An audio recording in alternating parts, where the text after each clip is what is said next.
मारीच और सुबाहु का वध। दूसरे दिन ब्रह्म मुहूर्त में उठकर तथा नित्यकर्म और संध्या उपसना आदि निवृत्त होकर राम और लक्ष्मण गुरु विश्वामित्र के पास जाकर बोले, गुरुदेव, कृपा करके हमें ये बताइए कि राक्षस यज्ञ में विघ्न डालने के लिए किस समय आते हैं। ये हम इसलिए जानना चाहते हैं कि कहीं ऐसा ना हो कि हमारे अनजाने में ही वे आकर उपद्रव मचाने लगे। दशरथ के वीर पुत्रों के इन उत्साह भरे इन वचनों को सुनकर वहां पर उपस्थित समस्त ऋषि मुनि अत्यंत प्रसन्न हुए और बोले, हे रघुकुल भूषण राजकुमारों, यज्ञ की रक्षा करने के लिए तुमको आज से 6 दिनों तथा रात्रियों तक पूर्ण रूप से सावधान मुद्रा में और सजग रहना होगा।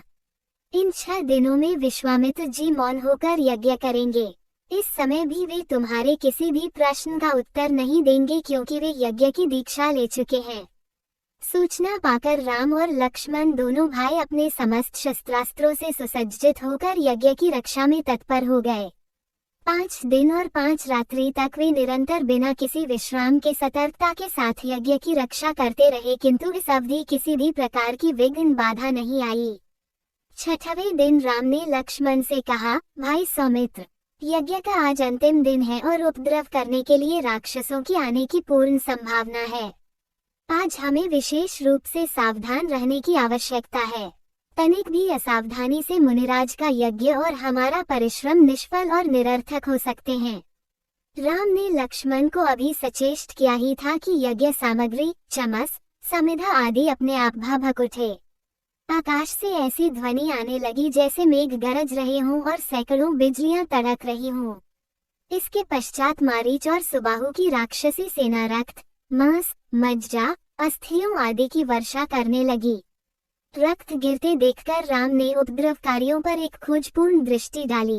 आकाश में मायावी राक्षसों की सेना को देखकर राम ने लक्ष्मण से कहा, लक्ष्मण, तुम धनुष पर शरसंधान करके सावधान हो जाओ। मैं मानवास्त्र चलाकर इन महापापियों की सेना का अभी नाश किए देता हूँ।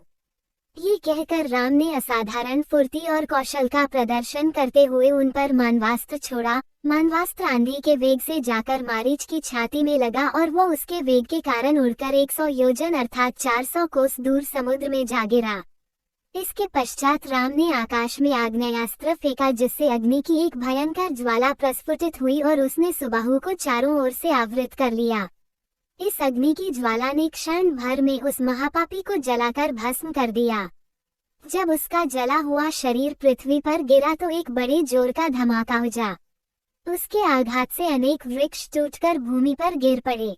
मारीच और सुबाहु पर आक्रमण समाप्त करके राम ने बचे खुचे राक्षसों का नाश करने के लिए वायव्य नामक अस्त्र छोड़ दिया। उस अस्त्र के प्रहार से राक्षसों की विशाल सेना के वीर मर मर कर ओलों की भांति भूमि पर गिरने लगे। इस प्रकार थोड़े ही समय में संपूर्ण राक्षसी सेना का नाश हो गया। चारों ओर राम की जय जयकार होने लगी तथा पुष्पों की वर्षा होने लगी। निर्विघ्न यज्ञ समाप्त करके मुनि विश्वामित्र यज्ञ वेदी से उठे और राम को हृदय से लगाकर बोले, हे रघुकुल कमल, तुम्हारे भूबजल के प्रताप और युद्ध कौशल से आज मेरा यज्ञ सफल हुआ। उपद्रवी राक्षसों का विनाश करके तुमने वास्तव में आज सिद्धाश्रम को कृतार्थ कर दिया।